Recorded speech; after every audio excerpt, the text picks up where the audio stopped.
Hey everybody, in this video I'll be comparing the Marksman to the Crossbowman from Frostgrave 2nd edition.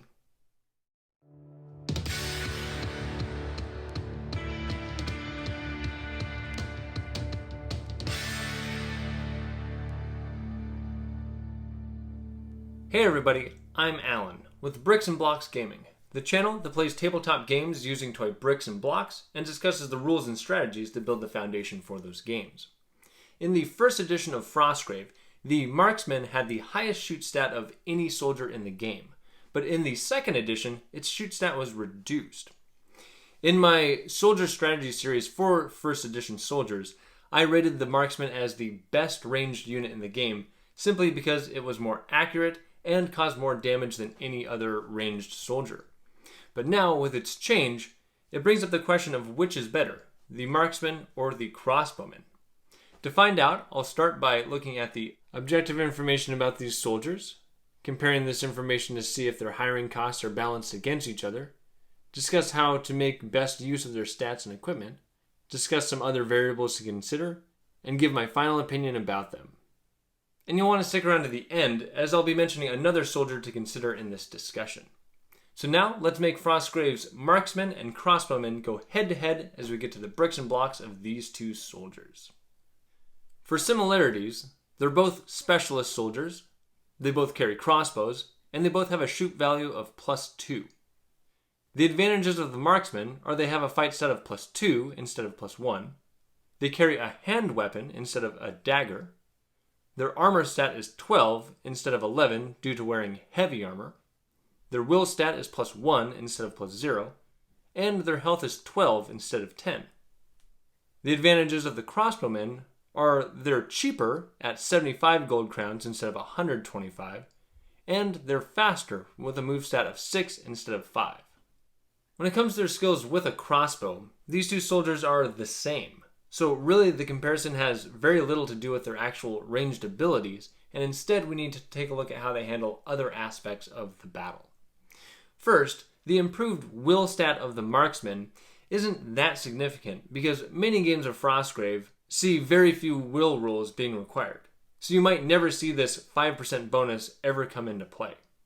The main difference between these two is their abilities in melee combat, their general survivability, and their movement rate. Since the Marksman has a better weapon, as well as better fight, armor, and health stats, they're much more viable when dealing with close quarters combat, and at defending or absorbing ranged attacks.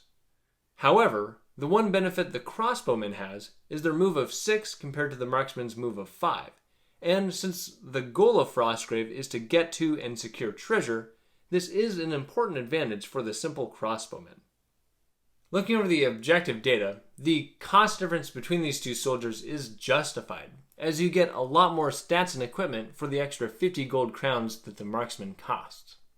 A question arises though of whether you need this extra stuff for your playstyle, because I believe these two soldiers really fulfill different roles within the warband. If you're looking for a soldier to camp an vantage point, to rain down crossbow bolts, the Crossbowman actually has an advantage as they're able to get to that location quicker, which I find kind of ironic because this essentially makes the Crossbowman better suited to be a true marksman or sniper. However, if you're looking for a soldier that you think might end up in melee combat often, the Marksman, being more of a toolbox soldier, would be a better choice for this playstyle. There are some variables to consider though. With terrain, the denser or taller the obstructions on your battlefield, the more difficult it is to draw a line of sight from a perched location. And this can force ranged soldiers into closer quarter combat, and makes the Marksman more valuable. However, a conveniently placed tower overlooking low-lying terrain would be a ranged soldier's dream, and the speed of the Crossbowman would be preferred to get your soldier to the tower quicker. If you're using the optional wounded rule, Crossbowmen are much easier to be reduced to 4 health and thus reduced to 1 action. And when that happens, they become almost useless if you're trying to use them to snipe from a distance, but they can't both shoot and reload on the same turn. As far as balance goes, I think these two soldiers are very well balanced. The extra stats you get with the Marksman for the cost of 50 additional gold crowns and the reduction of the move stat by 1 is a fair trade-off. And I like that both soldiers actually fill different roles.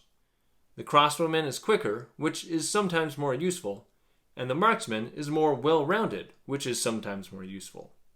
These differences mean that neither is ever completely outclassed by the other, and both are viable options even late in a campaign based on what you're using the soldier to do. There is one other thing to consider though if you're selecting a crossbow unit for your warband, and that is the Demon Hunter, which is a new soldier type found in the Forgotten Packs supplement. These soldiers combine the best of both the Marksman and the Crossbowman. Demon Hunters have a +2 shoot stat, they have 6 move and 11 armor like the Crossbowman, and they have +2 fight and 12 health like the Marksman, but they carry a two-handed weapon for extra close combat damage. They have a will of +2, which is better than either of the other two options, and they deal additional damage against demons. Also, they only cost 100 gold crowns, which means they're cheaper than a Marksman. However, they do cost more if your wizard is a summoner or if you know certain summoning spells. Although I've laid out most of the information about the Demon Hunter, and I'm sure you could find the rest of their information online somewhere, if these soldiers really sound interesting to you, I'd encourage you to buy a copy of the Forgotten Packs supplement, as your purchase financially supports Frostgrave, which allows Osprey Games and the author Joseph McCullough to continue to make content for the game. So let me know in the comment section below what your thoughts are on the Marksman or the Crossbowman or even the Demon Hunter, and whether there's one of these soldier types that you prefer. And you can also add anything else you'd like to add to my assessment. I want to thank you for watching. If you enjoyed this video, feel free to click like, add a comment, or subscribe so you can keep up with all the content that I'm releasing. And with that, I'm Alan with Bricks and Blocks Gaming, and I'll see you on the next video.